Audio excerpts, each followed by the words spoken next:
Magandang araw mga bata. Ako nga pala si Ginoong Limar. Bago tayo magsimula, tayo muna ay manahimik para sa ating panalangin.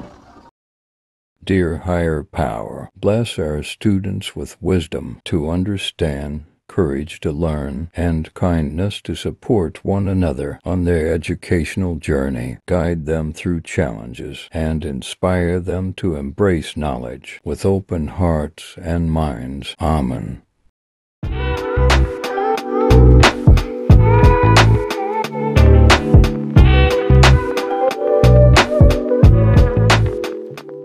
Magandang araw ulit mga bata.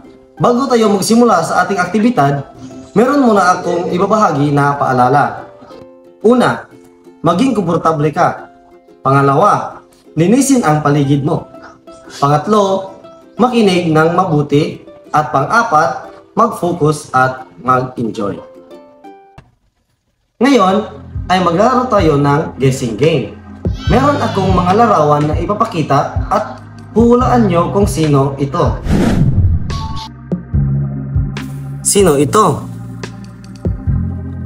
Nahulaan nyo na ba siya?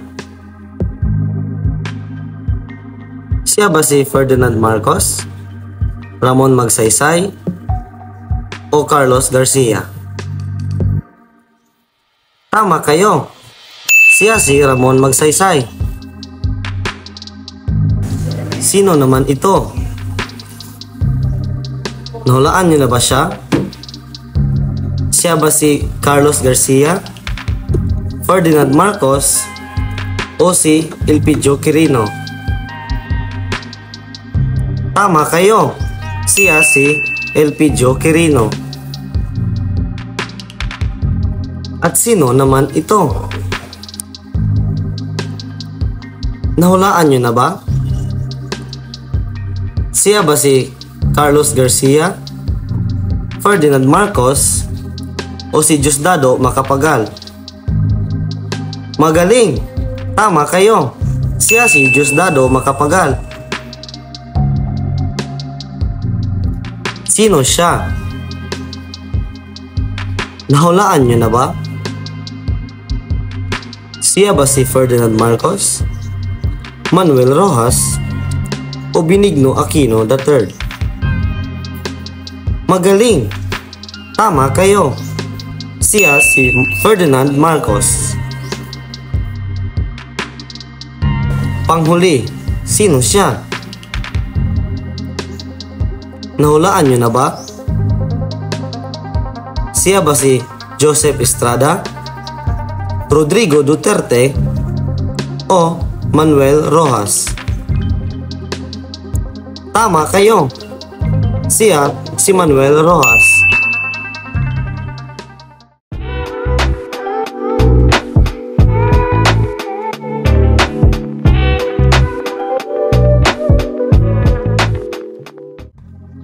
Ngayong handa na ang lahat, ito ang ating mga layunin. Pagkatapos ng araling ito, ang mga mag-aaral ay inaasahan na natutukoy ang mga programa at patakaran ng mga pangulo na may katulad na layunin sa mga ipinapatupad ng mga programa sa kasalukuyang administrasyon. Isusuri ang mga patakaran at programa ng pamahalaan upang matugunan ang mga suliranin at hamon sa kasarilan at pagkabansa ng mga Pilipino. Pagpapahalaga sa kasarilan ng bansa. Nabibigyan halaga ang mga programa at patakaran sa iba't ibang pangulo ng Pilipinas. Para sa aktibidad, hahatiin ko ang klase sa 3 pangkat at magbibigay ako ng larawan na may scramble na letra para makabuo ng pangalan. Ang huhulaan ng bawat pangkat ang mga larawan na ibibigay ko. Tatapusin ang aktibidad sa loob ng 5 minuto. Nagkakaintindihan ba tayo?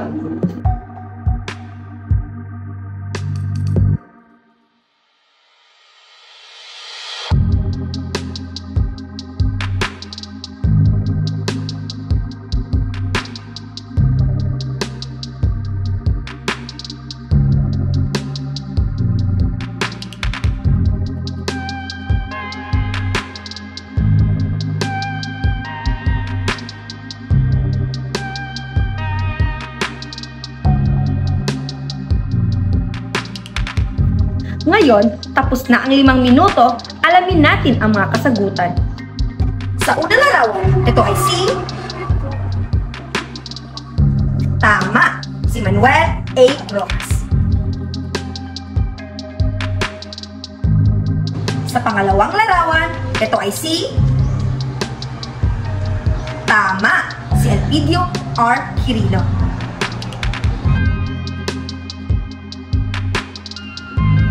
Sa ikatlong larawan naman, ito ay si... Magaling! Ito ay si Ramon F. Magsaysay. Sa ika-4 na larawan naman, ito ay si...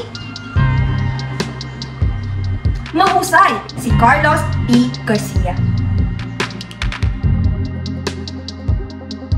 Sa ika-5 larawan naman, siya ay si... Tama! Si Diosdado P. Macapagal. Ang huling larawan ay si...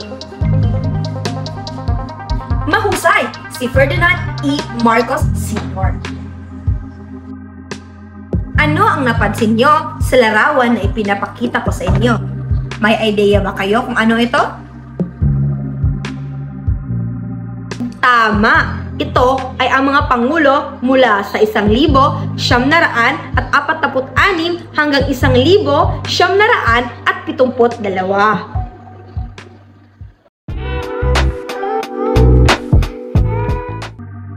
Ngayon, alam nyo na ba ang ating paksa ng talakayan?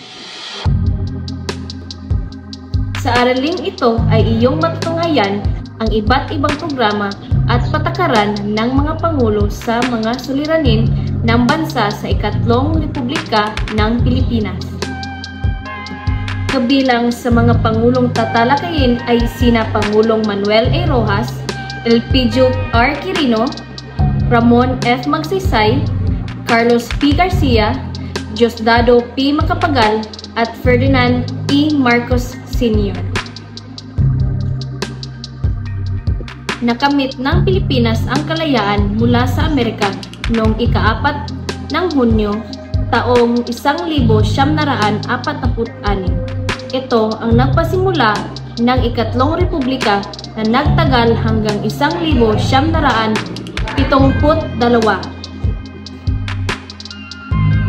Mga patakaran at programa ng pamahalaan upang matugunan ang mga suliranin at hamon sa kasarinlan at pagkabansa ng mga Pilipino. Mga programang ipinatupad ng iba't ibang administrasyon mula 1946 hanggang 1972. Una, si Manuel Rojas ay nagsimulang magtayo ng ekonomiya ng isang bansang winasak ng digmaan. Kanyang ipinatupad ang ibang pangunahing mga prioridad gaya ng industrialisasyon ng Pilipinas, ang pagpapatagal ng malapit na kooperasyon at espesyal na relasyon sa Amerika, ang pagpapanatili ng batas at kaayusan at pagpasa sa Kongreso ng batas na magbibigay sa mga magsasaka ng 70% ng kabuuan kinita sa ani.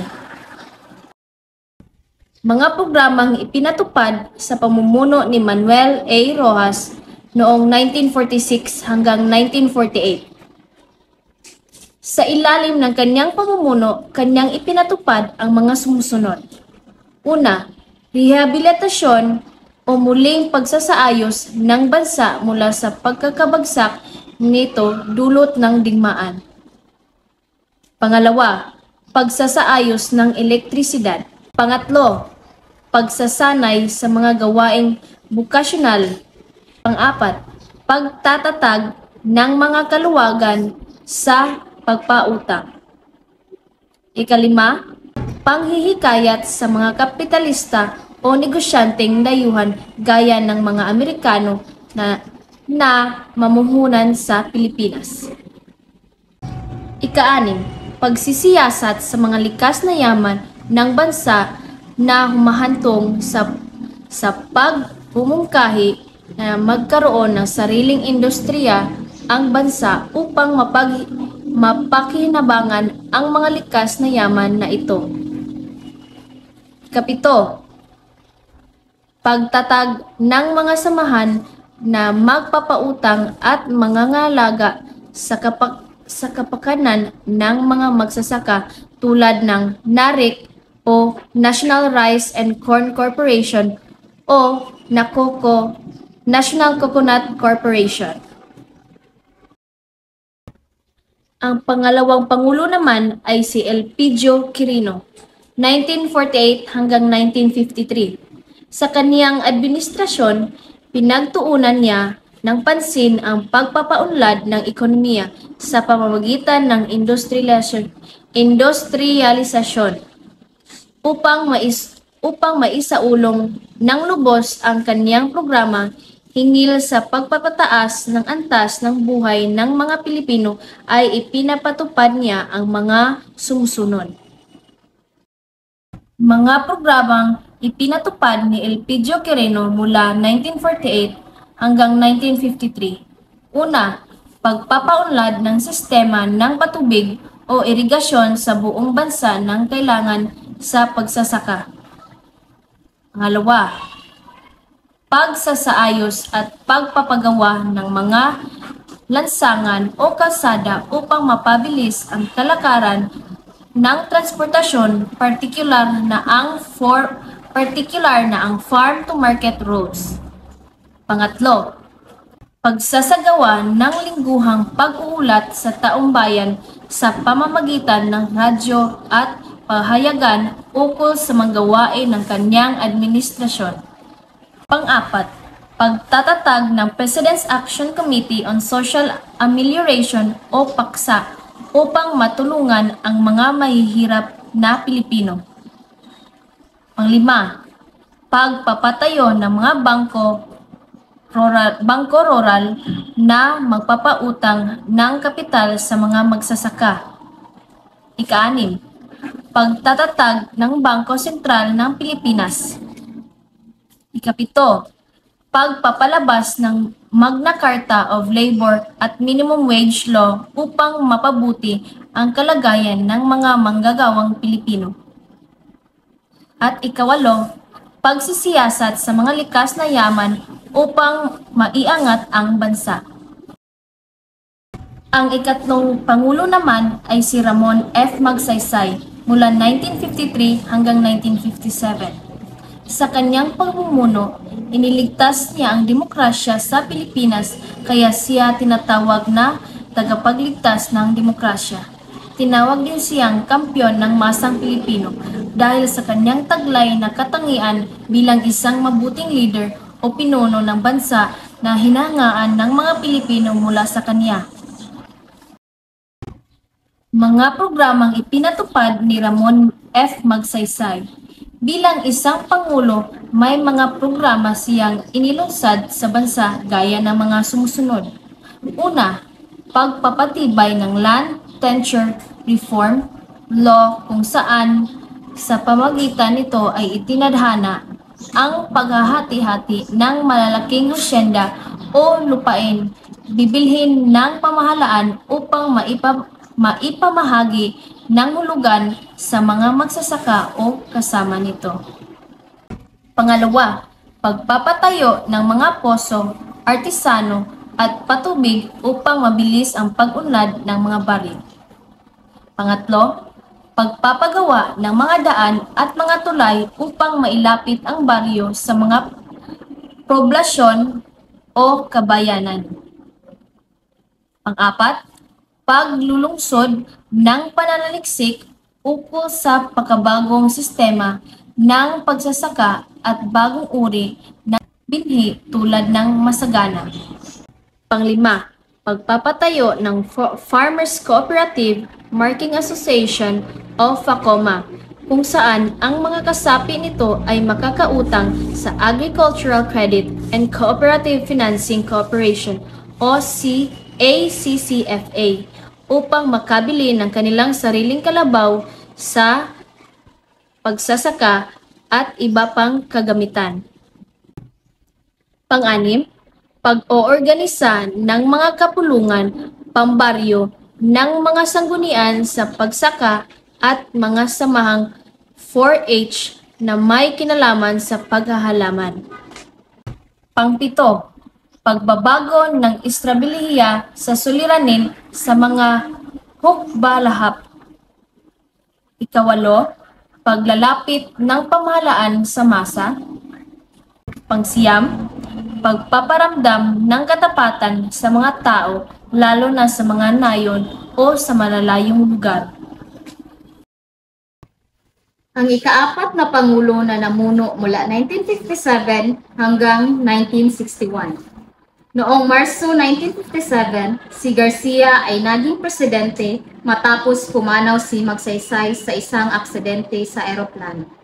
At nagwagi siya sa halalan ng Panguluhan noong Nobyembre 1957. Habang nasa kapangyarihan ang pamahalaan ni Garcia, ay nakipag-usap ang mga pinuno ng bansang Amerika upang mailipat sa kontrol ng Pilipinas ang mga hindi na magagamit na base militar ng Amerika. Sa kalaunan ay naging labis ang pagiging makapilipino ni Garcia at ang pagsira sa kanya ay pinasimulan sa mga pahayagan. Mga programang ipinapatupad ni Carlos P. Garcia. Bilang Pangulo ng Bansa, may mga programa siyang inilunsad gaya na pagtitipid o paglulungsad ng austerity program, paglulungsad ng Patakarang Pilipino Muna o First Filipino Policy, dagdag na sipag, pag-unlad ng sarili, pagbabawas ng inaangkat na mga produkto. Ang ikalima na Pangulo na namuno mula 1961 to 1965 na si Diosdado Macapagal. Si Diosdado Macapagal ay nahalal bilang Pangulo ng Bansa noong 1961 na sinundan ni Ferdinand Marcos. Sa kanyang pamumuno, inilunsad niya ang paggamit ng wikang Tagalog sa mga pasaporte, stilyo, pangalan ng mga bagyo, palatandaan sa trapiko, diplomang pampaaralan at iba pa. Isa rin sa kaniyang ginagawa ang paglipat ng petsa ng Araw ng Kalayaan mula ika-4 ng Hulyo sa ika-12 ng Hunyo. Mga programang ipinatupad ni Diosdado Macapagal. Bilang Pangulo ng Bansa, may mga programa siyang inilunsad gaya na: una, paghahandog ng kaniyang sarili bilang modelo sa katapatan sa paglilingkod sa bayan. Pangalawa, pagbuhay ng usapin tungkol sa Sabah. Pangatlo, pagsasanay sa mga kabataan sa mga gawaing pangkabuhayan. Pang-apat, paglutas sa mga suliraning may kaugnayan sa pagkawala ng hanap buhay ng maraming Pilipino. Pang-lima, pagtiyak na makakaroon ng sapat na pagkain ang buong bansa sa pamamagitan ng pagpapalaki ng produksyon. Pang-anim, pag-aakay sa mga Pilipino sa pamamagitan ng kaniyang pagiging huwaran sa pamumuhay ng payak at walang halong karangyaan sa buhay. Ang huling Pangulo na namuno mula 1965 hanggang 1986, si Ferdinand Marcos Sr. Si Ferdinand Marcos Sr. ang pinakakilalang naging Pangulo ng ating bansa dahil sa kanyang kapanahunan at sa pagdeklara ng batas militar noong Setyembre 21, 1972. Sa kanyang pamumuno, nagkaroon ng malawakang protesta laban sa kanya. Isinara ang mga pahayagan, radyo at telebisyon na lumalaban sa kanya. Dahil dito, nawala ang freedom of press o malayang pamamahayag sa bansa. Gayunpaman, ang kanyang pamumuno, may mga programa siyang inulunsad sa bansa na nagbago sa pamumuhay ng mga Pilipino. Mga programang ipinapatupad ni Ferdinand Marcos Sr. Sa kaniyang pamumuno, may ilang programa siyang inilunsad sa bansa gaya ng mga sumusunod. Rebolusyong Luntian Himagsikan o Green Revolution na ang layunin ay ang pagpapabuti ng agrikultura sa bansa sa pamamagitan ng paglaki ng produksyon ng bigas at mais. dahil sa paggamit ng mga modernong paraan ng irigasyon at pagsasaka. Pagtatanim ng mga punong kahoy o tree planting. Pagtitipon ng pundo. Pagpapabuti ng pagkokolekta ng buwis. Pagsusumikap na maging dakila muli ang bansa ayon sa kaniyang talumpati na "This nation can be great again." Pagbaba ng bilang ng kriminalidad. Pagbaba ng katiwaliang nagaganap sa pamahalaan. Pagpapalawak at higit na pagpapabuti ng programa sa reforma sa lupa. Pagpapalaganap ng mga paglilingkod pangkalusugan sa mga puok rural. Pagpapalawak ng pakikipag-ugnayan ng Pilipinas sa mga ibang bansa.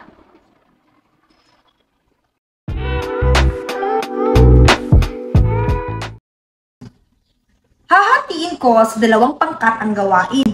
Unang pangkat, pumili ng isang programa na sa tingin mo ay may malaking naiambag sa pag-unlad ng bansang Pilipinas. Gamitin ito sa isang tema ng poster. Huwag niyong kalimutan ang mga alituntunin sa mga gawain sa bawat grupo. Nagkakaintindihan ba tayo? Sa ikalawang pangkat, suriin ang programa ng pamalaan mula 1,946 hanggang 1,972. Alin sa mga ito ang pagkakatulad sa mga programa ng inyong komunidad ngayon? Paghambingin ang mga ito sa tulong ng web organizer.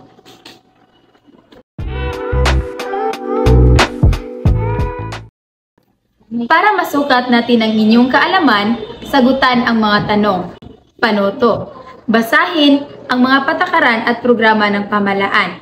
Piliin sa loob ng kahon ang mga pangalan ng Pangulo ng Pilipinas na nagpapatupad nito. Isulat ang titik sa sagutang papel.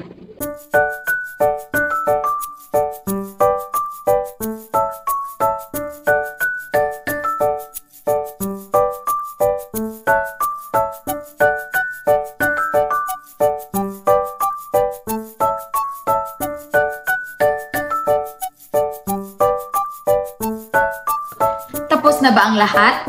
Tignan natin kung tama ba ang inyong mga sagot.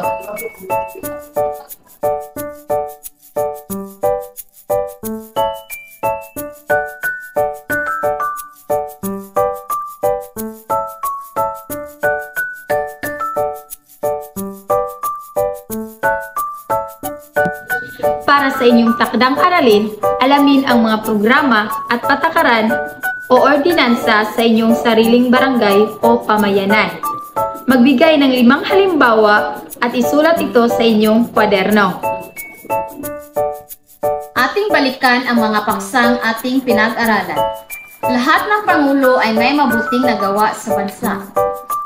Ang pag-unlad ng bansa ay nakasalalay sa pinunong gagabay, may maayos at may kakayahang mamuno sa mataas na antas ng pagpapahalaga.